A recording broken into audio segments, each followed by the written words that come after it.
धनम धान्यम कुटुंबम च मृत्युजालम मित्रकम धातुरत्नादिकम सर्वम धन स्थानाद विचार्येत।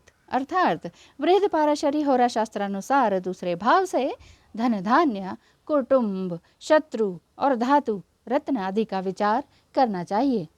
नमस्कार, स्वागत है आप सबका आपके अपने ज्योतिष चैनल नंदी एस्ट्रोलॉजी में। मैं एस्ट्रोलॉजर लक्ष्मी आपके समक्ष एक बार फिर से उपस्थित हूँ ज्योतिष ज्ञान लेकर। आज हम जानेंगे कि दूसरे भाव के स्वामी यानी धनेश का विभिन्न भावों पर क्या प्रभाव पड़ता है। आइए धनेश का विभिन्न भावों पर क्या प्रभाव पड़ता है, इसके लिए वीडियो को आरंभ करते हैं बिना देरी किए। धन्यवाद। धनेश लग्न में हो तो जातक किस प्रकार के होते हैं। धनेश यदि लग्न में हो तो जातक पुत्रवान होते हैं, धनवान होते हैं, कुटुंब से विचार मतभेद रहते हैं, यानी कि थॉट पैटर्न उनके मिलते नहीं हैं अपनी फैमिली वालों से। दूसरों के कार्य करने वाले होते हैं, थोड़े से चालाक भी होते हैं यदि धनेश लग्न में हो तो। धनेश दूसरे भाव में हो यानी धन भाव में हो तो जातक किस प्रकार के होते हैं, तो जातक धनवान होते हैं, गर्व सहित, परंतु संतान समस्या भी रहती है। गर्व सहित यानी बहुत ही सेल्फ प्राउड में रहते हैं, परंतु संतान को उनके समस्या रहती है। धनेश तीसरे यानी सहज भाव में हो तो जातक पराक्रमी होते हैं, बुद्धिमान होते हैं, गुणी होते हैं, संग्रही होते हैं, यानी कि धन का संग्रह करने वाले। यदि धनेश शुभ ग्रह से संबंधित हो तभी धन का संग्रह हो पाएगा। अब यही तो देखना होता है कि धनेश जो है शुभ ग्रह से संबंधित है कि अशुभ ग्रह से संबंधित है। बहुत सी बातें ज्योतिष में देखनी पड़ती हैं। और यदि धनेश अशुभ ग्रह से संबंधित हो तो जातक देवनिंदक होते हैं, नास्तिक होते हैं। देवनिंदक अर्थात अरे भगवान कुछ नहीं होते, ये भगवान ने क्या करा है, ये वो, इस तरह से बोलने वाले होते हैं। स्त्रियों का सम्मान नहीं करने वाले होते हैं अगर धनेश अशुभ ग्रह से संबंधित हो तो। और बहुत ही मलिन भी रहते हैं, डर्टी रहते हैं। धनेश चौथे यानी कि सुख भाव में हो तो जातक के पास हर प्रकार की धन संपत्ति रहती है, हर प्रकार की।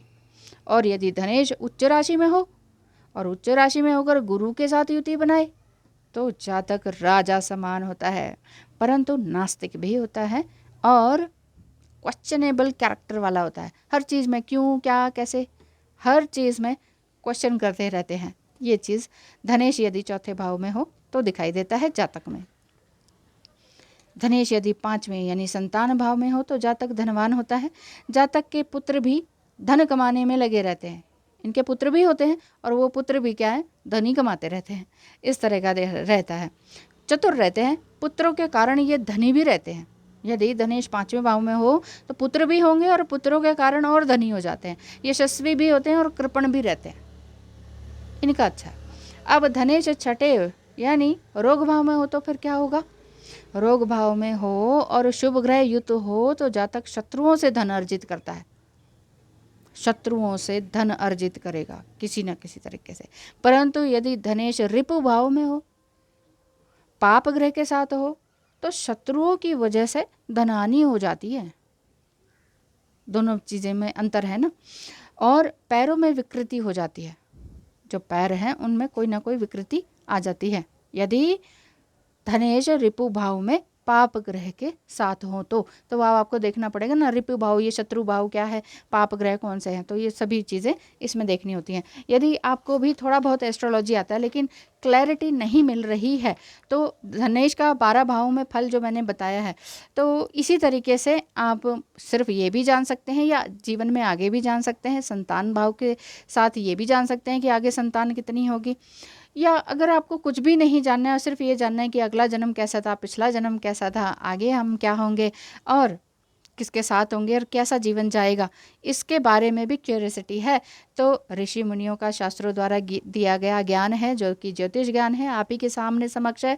तो नंदी एस्ट्रोलॉजी में डिटेल में आप जानना चाहें तो भी हो सकता है, जैसे विवाह, करियर, मिलापक यानी कि अष्टकूट मिलान जिसे कहते हैं, हस्तरेखा वगैरह, इन सभी के बारे में जानना हो तो नंदी एस्ट्रोलॉजी के व्हाट्सअप नंबर 8307788247 पर आप मैसेज कीजिए। डायरेक्ट कॉल मत कीजिएगा क्योंकि बहुत ज़्यादा बिजी रहती हूँ, कॉल नहीं उठाना संभव हो पाता है।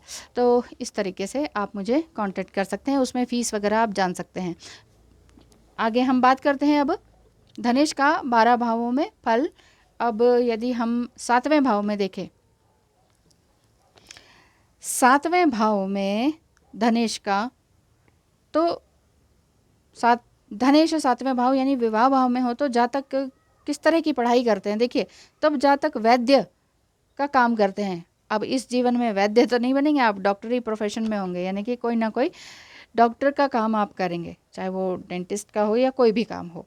और क्वेश्चनेबल कैरेक्टर होगा कि क्यों, क्या, कैसे, इस तरह का आपका व्यवहार रहेगा। और पारिवारिक सुख में कमी रहेगी। आप डॉक्टर तो बन जाएंगे परंतु पारिवारिक सुख में कमी रहेगी। धनेश 8वें यानी कष्ट भाव में हो तो जातक को भूमिगत वस्तुओं से लाभ होता है। भूमिगत वस्तुओं से लाभ होता है यदि धनेश 8वें भाव में। बहुत अच्छी तरीके से मैं एक एक क्लियरिटी करके आपको समझा रही हूँ। समझ आए तो बहुत ही अच्छी बात है, नहीं आई तो आप अपनी ही कुंडली एनालिसिस करवा सकते हैं। अच्छा, भूमिगत वस्तुओं से लाभ होगा। स्त्री और पति सुख में परंतु कमी रहेगी। यदि आप पुरुष हैं तो स्त्री की सुख में कमी होगी, और स्त्री हैं तो पति के सुख में कमी होगी। ज्येष्ठ भाई के सुख में भी कमी होगी। बड़ा भाई या तो नहीं होगा या फिर उनसे बनेगी नहीं, वो कभी मिलेंगे नहीं, कभी आशीर्वाद नहीं, कुछ नहीं। परंतु समृद्ध आप होंगे यदि धनेश 8वें यानी कष्ट भाव में हो। आप समृद्ध होंगे, भाई बहन से मिलेगी नहीं और पति पत्नी से कुछ बनेगा नहीं। बस ये है कि आप पैसे के हिसाब से खूब अच्छा रहेगा, समृद्ध होंगे, ये बात है। चलिए, धनेश 9वें यानी भाग्य भाव में हो तो जातक किस प्रकार के होंगे।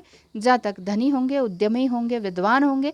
बाल्यावस्था में रोग नहीं हो सकता है, कष्ट हो सकता है, और बाद में जीवन पर्यंत सुखी रहते हैं।